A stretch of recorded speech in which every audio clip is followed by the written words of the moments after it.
Hey guys, welcome back to today's video. So today we're going to be talking about the Florida Senate race and pretty much what has changed in the past couple days.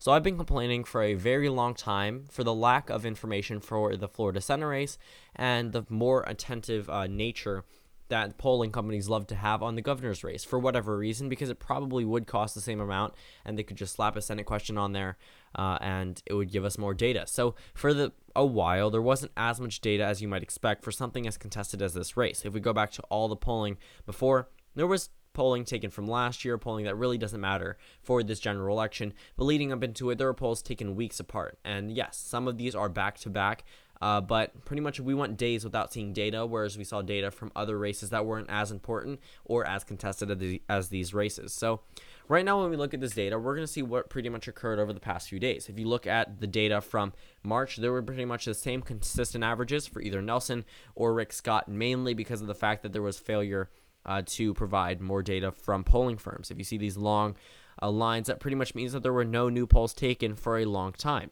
Yet, in the past, couple weeks, we've seen a number of shifts, whether they're minor or large. We've seen a number of shifts in the past month or so. That really is providing us with a lot more context to the situation than what we were given before. So right now we see three new polls that were pretty much all done back to back. One was taken and finished the 9/24. The other two were finished 9/25 and published today as Tuesday's polls.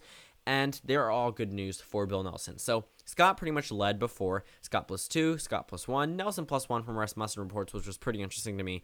But now we're seeing new polls that are actually very good for Bill Nelson.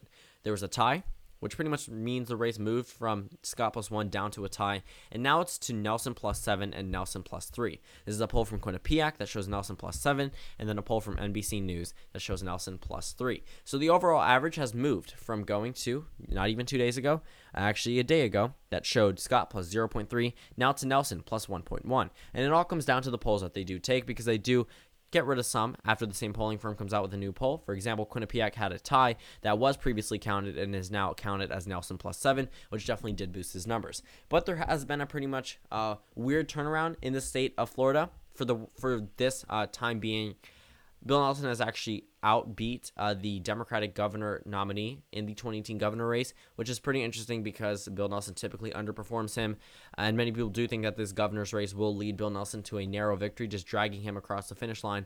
But before, it was pretty much a Nelson race. Nelson +28 was the first poll that was taken, and then it did narrow down, but then it was a Nelson lead, and then very little data for a couple months, and then Scott +4, Scott +3, then Nelson +4, Scott +5, Nelson +4, Scott +4, Scott +3, Scott +6, and then it started going into the very close races: tie, Scott +2, +1, tie, and now +7, +3.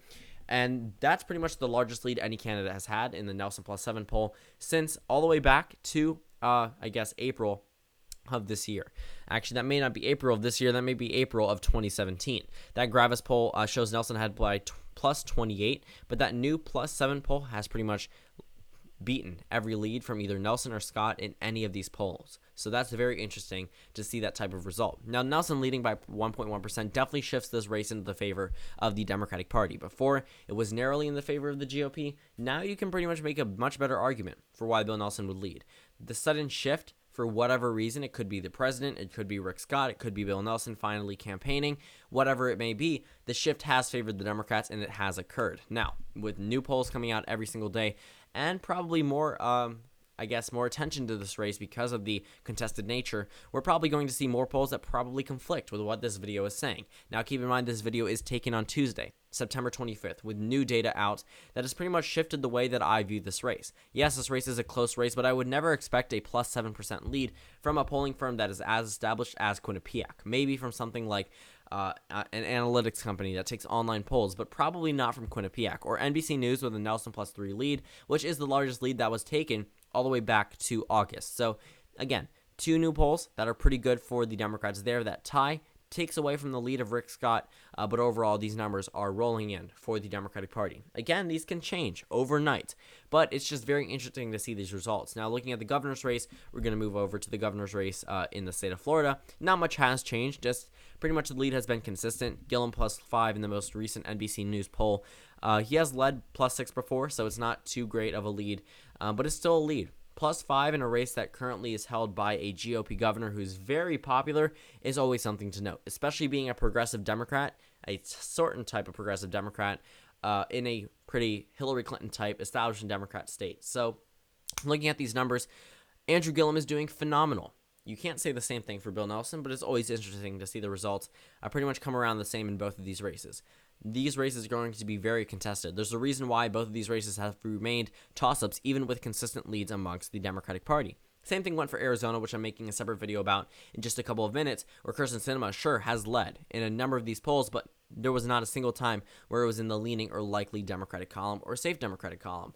It was always kept in the toss-up column because they know this race will eventually narrow leading into 2018, and that's exactly what I'm expecting it to happen. But I do think Andrew Gillum could narrowly edge out this race. The Senate race I can't be too sure about, but there definitely is some type of shift in the favor of the Democratic Party leading into the general election. So with less than 45 days, great numbers for the Democrats at this point, and that pretty much wraps up today's video. So thank you guys for watching this video. Comment down suggestions below, and I will see you all tomorrow.